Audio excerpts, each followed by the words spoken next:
Welcome to the Requirements Gathering Workshop on Surveys and Questionnaires by John Sobocinski and Alvin Toma.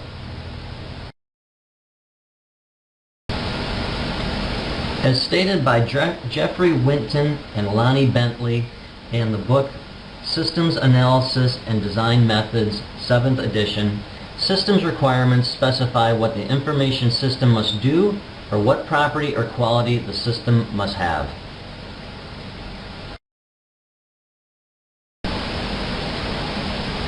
Requirements can be classified as either functional or non-functional. Functional requirements specify what a system must do. Non-functional requirements specify a property or a quality the system must have.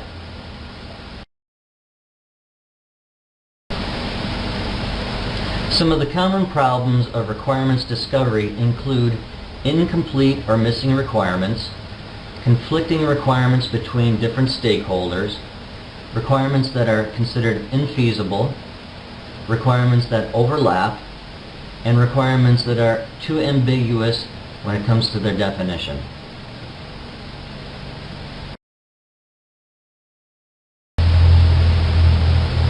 Requirements discovery begins with fact-finding, which is defined as the formal process of using research, meetings, interviews, questionnaires, sampling, and other techniques to collect information about systems problems, requirements, and preferences.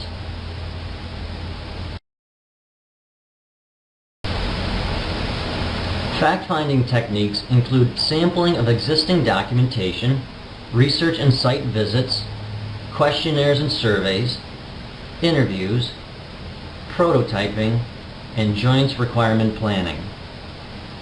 This presentation will focus exclusively on questionnaires and surveys.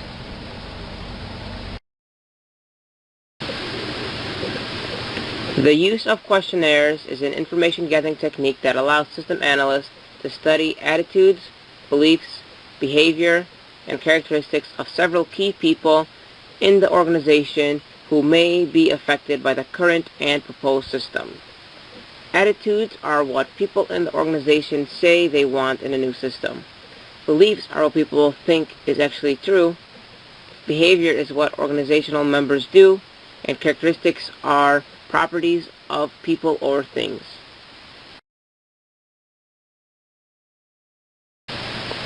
Questionnaires may seem to be a quick way to gather mass amounts of data about how users assess the current system and about what problems they are experiencing with their work and about what people expect from a new or modified system.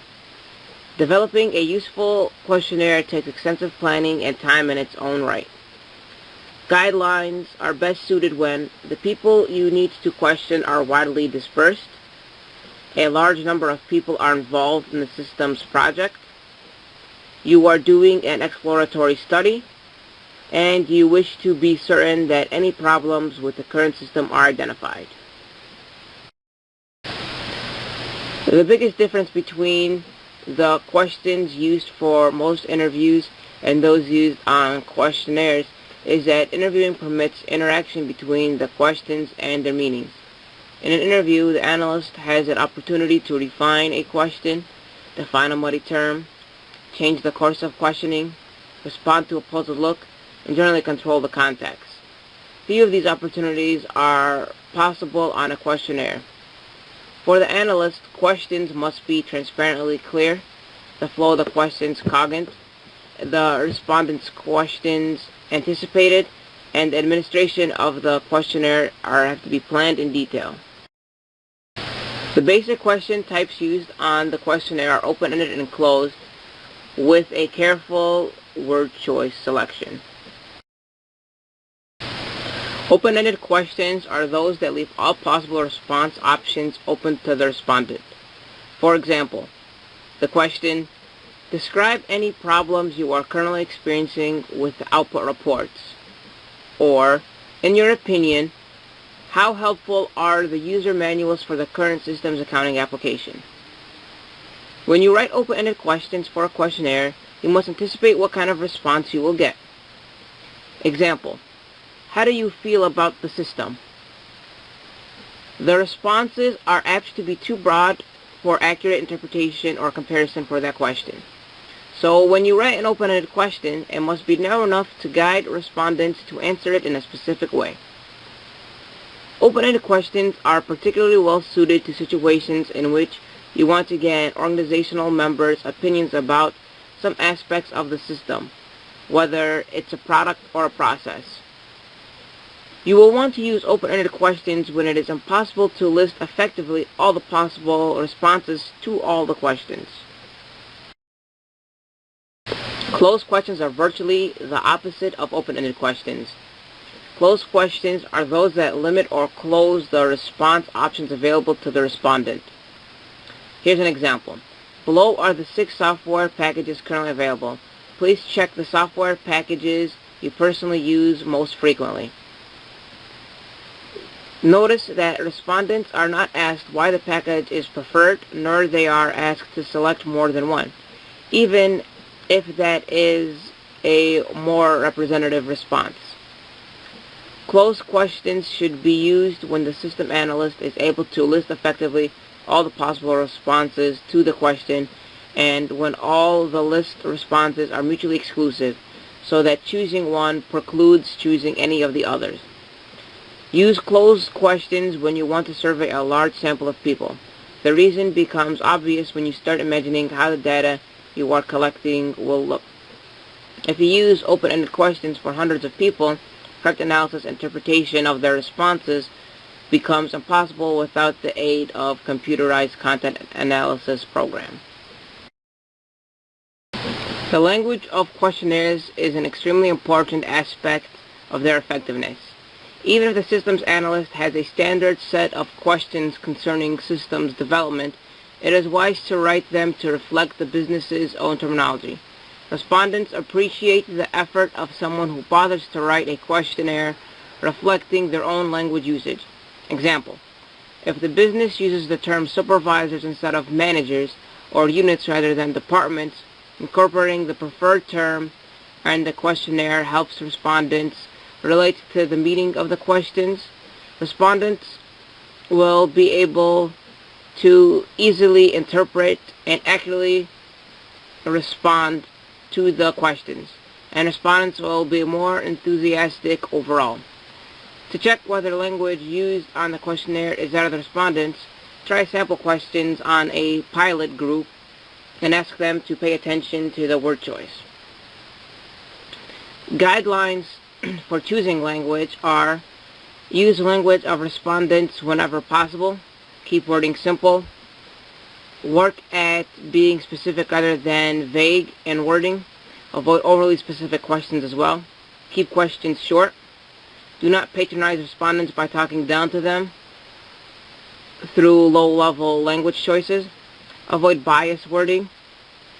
Avoiding bias also means avoiding objectionable questions. Target questions to the correct responses. Ensure that questions are technically accurate before including them, and use software to check whether the reading level is appropriate for the respondents.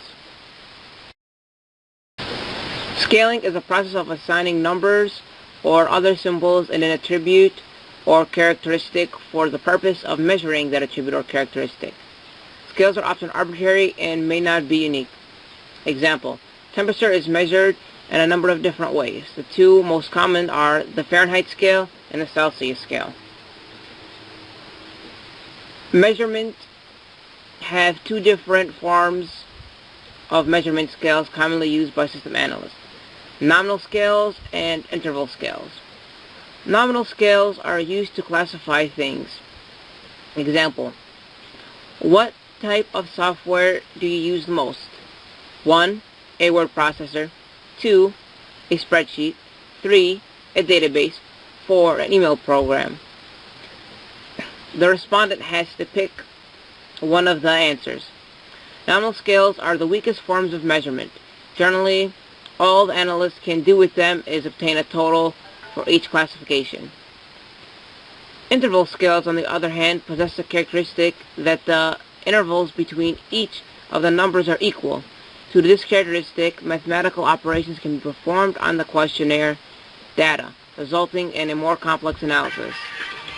Examples of interval scales are the Fahrenheit and Celsius scale, which measure temperature.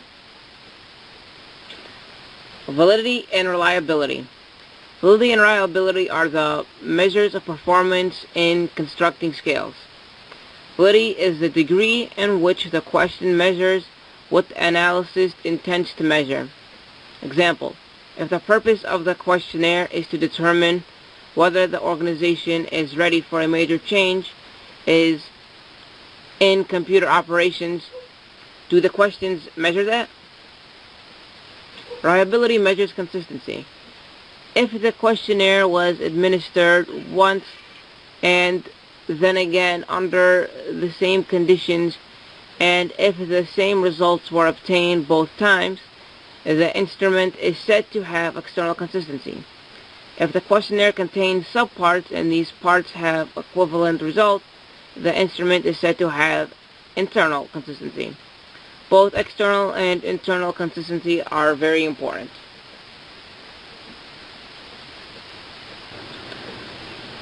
Constructing scales is a serious task. Careless construction of scales can result in one of the following problems: leniency, central tendency, and the halo effect. Leniency is a problem caused by respondents who are easy raters. A system analyst can avoid the problems of leniency by moving the average category to the left or the right of the center. Central tendency is a problem that occurs when respondents rate everything as an average. Analysts can improve the scale by 1. Making the difference smaller at the two ends, 2. By adjusting the strength of the descriptions, or 3. By creating a scale with more points. The halo effect is a problem that arises when impressions are formed in one question carries over to the next questions. Example: if you are rating an employee about when you have the very favorable impression, you may give a high rating in every category or trait, regardless of whether or not it is a strong point of that employee. The solution is to place a trait on several employees on a page rather than one employee and several traits on a page.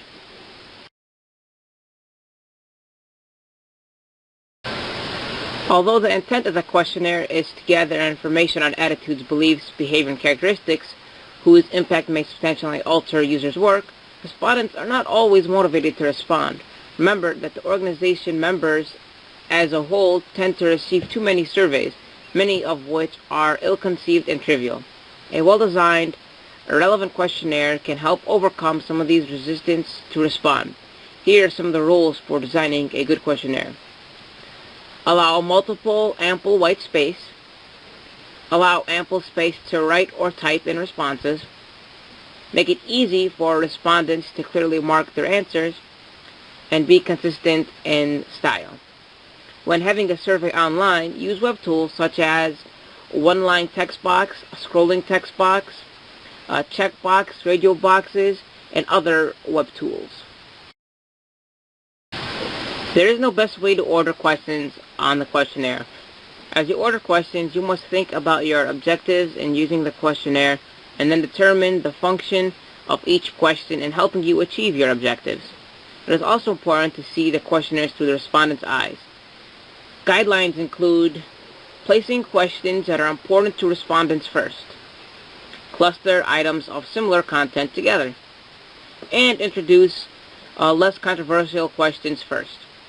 You want the respondents to feel as unthreatened by and interested in the questions being asked as possible, without getting overwrought about a particular issue. Administering the questionnaire is a very important task. Deciding who will receive the questionnaire is handled in conjunction with the task of setting up objectives for its results. Sampling helps the system analyst to determine what sorts of representatives is necessary, and hence what kind of respondents should receive the questionnaire. Recipients are often chosen as a representative because of their rank, length of service with the company, job duties, or special interest in the current or proposed systems. Be sure to include enough respondents to allow for a reasonable sample in the event that some questionnaires are not returned or some response sheets are incorrectly completed and thus must be discarded.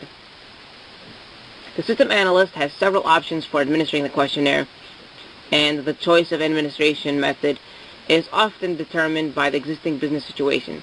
Options for administering the questionnaires include conveying all concerned respondents together at one time, personally handling out blank questionnaires and taking back complete ones, allowing respondents to self-administer the questionnaire at work and drop it in a centrally located box, mailing questionnaires to employees at branch sites and supplying a deadline, instructions, and return postage, and administering the questionnaires electronically either via email or on the web.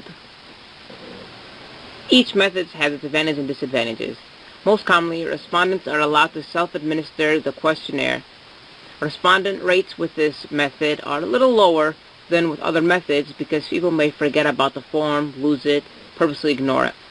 Self-administration, however, allows people to feel that their anonymity is ensured and may result in less guarded answers from some respondents. Both email and web surveys also fall into the category of self-administered questionnaires. Administering the questionnaire electronically, either via email or posted on the web, is one quick way to reach current system users. Costs of duplication are minimized. In addition, responses can be made at the convenience of the respondent and can be automatically collected and stored electronically. Some software permit respondents to begin answering a survey, save their answer, and return if they are interrupted. Reminders to respondents can be easily and inexpensive via email, and notifications can be sent to the analyst about when the respondent has opened the email. Some software now turns email data into data tables for use in spreadsheets or statistical analysis software. Research also shows that respondents are willing to answer questions about highly sensitive materials via the internet. Thus, questions that may be difficult to pose in person regarding system problems may be acceptable to ask on a web survey.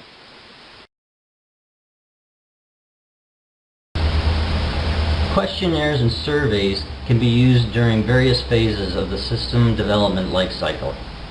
You can use them prior to project initiation for polling the stakeholders on problems or improvements. You can use them during the requirements definition phase to get targeted answers on your initial findings. They're very effective for anonymous feedback during prototyping and development, and especially after implementation for debugging a system and performing maintenance.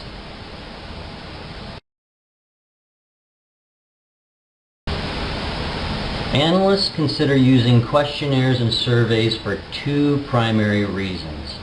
One, it is a written document that allows the analyst to collect information and opinions from respondents. Two, it's the most appropriate method for information gathering when working with large amounts of stakeholders.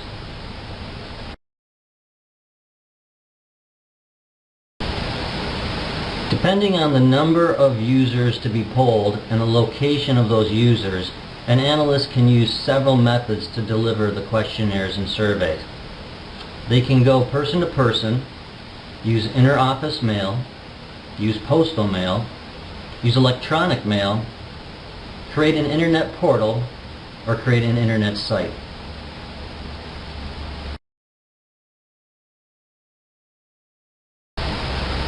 Stakeholder participation is critical to the successful use of questionnaires and surveys. An analyst can either use voluntary participation or mandatory participation. Voluntary involvement is used when employees respond best to incentives and rewards, and the organization has a culture of continuous improvement. Mandatory involvement is used when employees realize that participation is part of their job description and everyday duties, and when the analyst needs to have a very high rate of participation.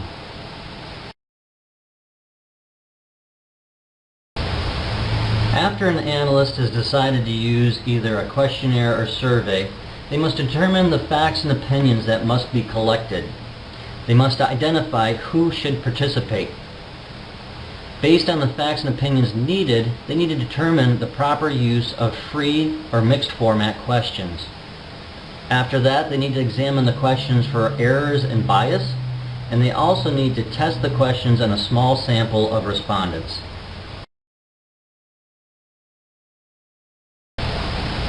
All fact-finding techniques have their strengths and weaknesses. It's no different with questionnaires and surveys. The advantages of using a questionnaire and survey include that they can be answered quickly. They're relatively inexpensive for a large number of participants. Individuals maintain their anonymity, and they can be tabulated and analyzed quickly. Unfortunately, the disadvantages include that the number of respondents can be low. The questionnaires tend to be inflexible and don't allow for clarification. Analysts cannot observe the respondents' body language, and good questionnaires are difficult to prepare.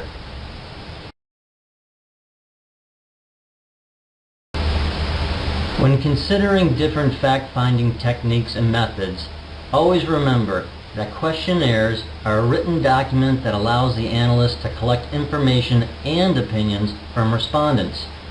You use them when you want to focus on the collection of attitudes, beliefs, behaviors, and characteristics. And you apply them to a large number of people in an organization who are affected by either current or proposed systems.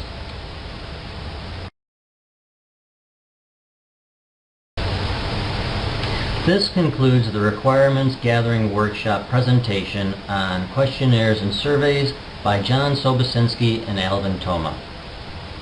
For questions about the content of this presentation or suggestions and recommendations on how we can improve our presentation, please use the email addresses listed on this slide. Thank you for your time and attention. We look forward to your feedback.